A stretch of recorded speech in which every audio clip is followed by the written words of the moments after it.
magbibigay awa kay Diwata kasi hindi na nakakaawa si Diwata.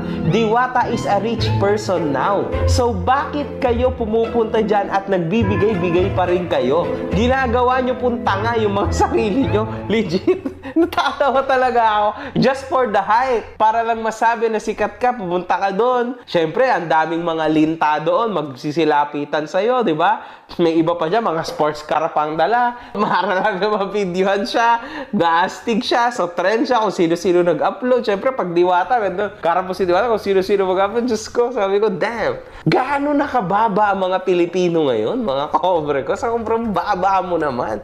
Pero sa isang banda, meron akong napansin din talaga, no? Kung ikaw ay hindi magbibigay kay Diwata, hindi ka po niya i-entertain. Seryoso, no. Kasi si Diwata ay nasanay na kapag ka siya'y kinakausap ng sikat na mga personalidad o nagbibigay